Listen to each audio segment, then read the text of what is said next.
ಸ್ನೇಹಿತರೆ, ಎಲ್ಲರೂ ಹೇಗಿದ್ದೀರಾ? ಐ ಹೋಪ್ ಎಲ್ಲರೂ ಚೆನ್ನಾಗಿದ್ದೀರಾ ಅಂತ ಅನ್ಕೋತೀನಿ. ಇವತ್ತು ನಾನು ರಾಖಿ ಸ್ಪೆಷಲಾಗಿ ಬೇಸನ್ ಲಡ್ಡು ಮಾಡೋದನ್ನು ಒಂದು ಹೊಸ ರೀತಿಯಲ್ಲಿ ಹೇಳ್ತಾ ಇದ್ದೀನಿ, ಯಾವ ರೀತಿ ಮಾಡ್ಬೋದು ಅಂತ.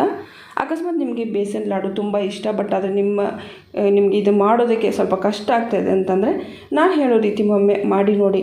ಇದು ಖಂಡಿತವಾಗ್ಲೂ ತುಂಬ ಪರ್ಫೆಕ್ಟಾಗಿ ಚೆನ್ನಾಗಿ ಬರುತ್ತೆ. ಸೊ ಇದು ಸ್ಟಾರ್ಟ್ ಮಾಡೋಣ. ಫಸ್ಟಿಗೆ ನಾನಿಲ್ಲಿ ಆಕಳ ತುಪ್ಪನೇ ಬಳಸ್ತಾ ಇದ್ದೀನಿ. ನಿಮ್ಮ ಮನೇಲಿ ಯಾವ ತುಪ್ಪ ಇದ್ದರೂ ಕೂಡ ಬಳಸಿ, ಬಟ್ ಆದರೆ ಬೇಸನ್ ಲಾಡುಗೆ ತುಪ್ಪ ಇದ್ರೇ ಅದು ಚೆನ್ನಾಗಿ ಬರುತ್ತೆ. ನಾನಿಲ್ಲಿ 4 ಟೇಬಲ್ ಸ್ಪೂನ್ ಆಕಳ ತುಪ್ಪನ ಕಾಯೋದಕ್ಕೆ ಇಡ್ತಾ ಇದ್ದೀನಿ. ಯಾವಾಗ ತುಪ್ಪ ಚೆನ್ನಾಗಿ ಕಾಯುತ್ತೆ ನೋಡಿ, ಸೊ ಆವಾಗ ನಾನು 1.5 ಕಪ್ ಇಲ್ಲಿ ಕಡಲೆ ಹಿಟ್ಟು ತೊಗೊಂಡಿದ್ದೀನಿ. ಇದನ್ನು ಮೊದಲೇ ನಾನು ಜರಡಿ ಹಾಕ್ಕೊಂಡು ಚೆನ್ನಾಗಿ ಸಪ್ರೇಟ್ ಮಾಡಿ, ಇದರಲ್ಲಿ ಕಸ ಕಡ್ಡಿ ಇರುತ್ತೆ ನೋಡಿ, ಸೊ ಅದನ್ನೆಲ್ಲ ಚೆನ್ನಾಗಿ ಕ್ಲೀನ್ ಮಾಡಿ 1.5 ಕಪ್ ನಾನು ಆಲ್ರೆಡಿ ಮಾಡಿ ಇಟ್ಟುಕೊಂಡಿರೋ ಇದು ಹಿಟ್ಟಿದು. ಸೊ ಅದನ್ನೇನು ಮಾಡ್ತಾಯಿದ್ದೀನಿ, ಇವಾಗ 1.5 ಕಪ್ನ ಆ್ಯಡ್ ಮಾಡ್ತಾಯಿದ್ದೀನಿ. ಸೊ ಇದನ್ನು ಏನು ಮಾಡ್ಕೊಂಡು ನಿಧಾನವಾಗಿ ಈ ರೀತಿ ಹುರಿತಾ ಇರಬೇಕು. ಇದರಲ್ಲಿ ಸ್ವಲ್ಪ ಗಂಟು ಕೂಡ ನಿಮಗೆ ಕಾಣಿಸ್ತಾ ಇರ್ಬೋದು. ಅದನ್ನೇ ನಾವೇನು ಮಾಡಬೇಕಂದ್ರೆ ಹುರಿತಾ ಇರುವಾಗ ಮಧ್ಯದಲ್ಲಿ ಅದನ್ನು ನಾವು ಹೊಡಿತಾ ಹೋಗಬೇಕು. ಅಂದರೆ ಈ ರೀತಿ ನೋಡಿ, ಇದು ಮೇನ್ ಪ್ರೊಸೆಸ್. ಇದನ್ನು ನೀವು ಮಾಡ್ತಾ ಹೋದರೆ ಲಾಡು ತುಂಬ ಚೆನ್ನಾಗಿ ಬರುತ್ತೆ. ಇದು ನಿಮಗೆ ಒಂದು 3-4 ನಿಮಿಷದಲ್ಲಿ ಅಥವಾ 5 ನಿಮಿಷ ಜಾಸ್ತಿ ಅಂದರೆ ಅಷ್ಟು ಒಳಗಡೆ ನಿಮಗೆ ಈ ಲಾಡು ತಯಾರಾಗಿಬಿಡುತ್ತೆ. ಒಂದು ಮಾತು ನೆನ್ಪಿಟ್ಕೊಳ್ಳಿ, ಯಾವಾಗ ನಾವು ಕಡಲೆ ಹಿಟ್ಟನ್ನು ಹುರಿತಾ ಇರ್ತೀವಲ್ವ, ಸೊ ಆವಾಗ ಯಾವುದೇ ಕಾರಣಕ್ಕೂ ಇದನ್ನು ಹಾಗೇ ಬಿಡೋ ಹಾಗಿಲ್ಲ. ಬಿಟ್ಟರೆ ಇದು ಕಡಲೆ ಹಿಟ್ಟು ಕೆಳಗಡೆಯಿಂದ ಹೊತ್ಕೊಂಡು ಹೋಗುತ್ತೆ. ನಂತರ ನಿಮ್ಮ ಬೇಸನ್ ಲಾಡುವಲ್ಲಿ ಅದು ಹೊತ್ತಿದ ಸ್ಮೆಲ್ ಕೂಡ ಬರೋದಕ್ಕೆ ಚಾನ್ಸಸ್ ಇರುತ್ತೆ. ಸೊ ಅದಕ್ಕೋಸ್ಕರ ನೀವು ಕಂಟಿನ್ಯೂಸ್ ಆಗಿ ಅದನ್ನು ಬೇಯಿಸ್ತಾನೆ ಇರಬೇಕು. ನಾನಿಲ್ಲಿ ಅರ್ಧ ಕಪ್ ಆಕಳ ತುಪ್ಪ ತೊಗೊಂಡಿದ್ದೆ. ನಾನು ಡೈರೆಕ್ಟಾಗಿ ಒಂದೇ ಸಾರಿ ಹಾಕ್ತಾಯಿಲ್ಲ ತುಪ್ಪನ, ಮಧ್ಯದಲ್ಲಿ ನಾವು ಇನ್ಸ್ಟಾಲ್ ಬೇಸ್ ಮೇಲೆ ಹಾಕ್ತಾ ಇರಬೇಕು. ಫಸ್ಟಿಗೆ ನಾನು ಏನು ಮಾಡಿದ್ದೆ, 4 ಟೇಬಲ್ ಸ್ಪೂನ್ ಹಾಕಿ ನಂತರ ಅದಕ್ಕಾದಮೇಲೆ ನಂತರ ಬೇಸನ್ನ ಹಾಕಿದ್ದೆ ಅಲ್ವಾ, ಅಂದರೆ ಕಡಲೆ ಹಿಟ್ಟನ್ನು ಸೇರಿಸಿದ್ದೆ. ನಂತರ ಇವಾಗ ಚೆನ್ನಾಗಿದ್ದು ಸ್ವಲ್ಪ ಹುರ್ಕೊಂಡು, ಯಾವಾಗ ಕಡಲೆ ಹಿಟ್ಟಿನ ಕಲರ್ ಸ್ವಲ್ಪ ಚೇಂಜ್ ಆಗ್ತಾಯಿದೆ ಅಂತಂದರೆ ಆ ಟೈಮಲ್ಲಿ ಮತ್ತೆ ನಾನು 2 ಟೇಬಲ್ ಸ್ಪೂನ್ ತುಪ್ಪನ ಇವಾಗ ಸೇರಿಸಿದ್ದೀನಿ. ಈ ನಂತರ ಇದರಲ್ಲಿ ನೋಡಿ ಗಂಟು ಅಂತ ಹೇಳ್ತೀವಿ ನಮ್ಮ ಉತ್ತರ ಕರ್ನಾಟಕದಲ್ಲಿ, ಇದು ಸ್ವಲ್ಪ ಈ ರೀತಿ ಆಗ್ತಾಯಿದೆ. ಸೊ ಪೌಡರಾಗಿ ನಾನು ಮಾಡ್ತಾಯಿದ್ದೀನಿ. ಇದೇ ಮೇನ್ ಪ್ರೊಸೆಸ್ ಅಂತ ನಾನು ಮೊದಲು ಕೂಡ ಹೇಳಿದ್ದೀನಿ. ನೀವೆಷ್ಟು ಚೆನ್ನಾಗಿದ್ದನ್ನ ಪೌಡರಾಗಿ ಈ ರೀತಿ ಮಾಡ್ತಿರೋ ಅಷ್ಟೇ ಚೆನ್ನಾಗಿ ಲಾಡು ಬರುತ್ತೆ.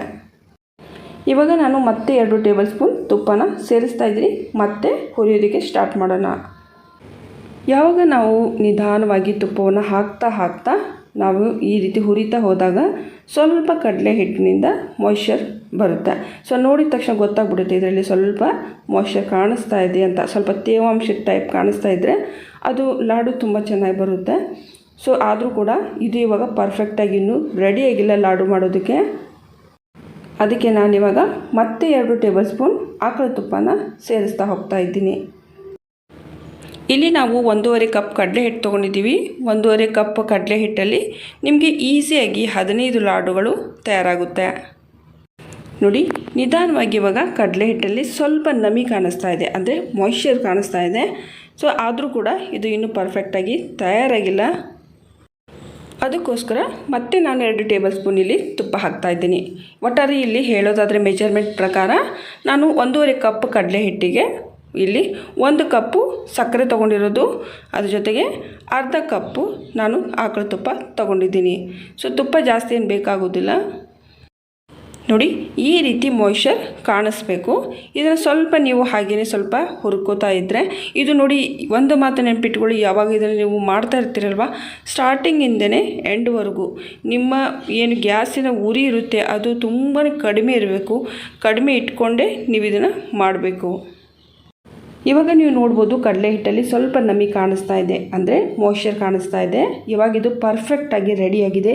ನಾವು ಇಲ್ಲಿಗೆ ಗ್ಯಾಸನ್ನು ಆಫ್ ಮಾಡಬೇಕು.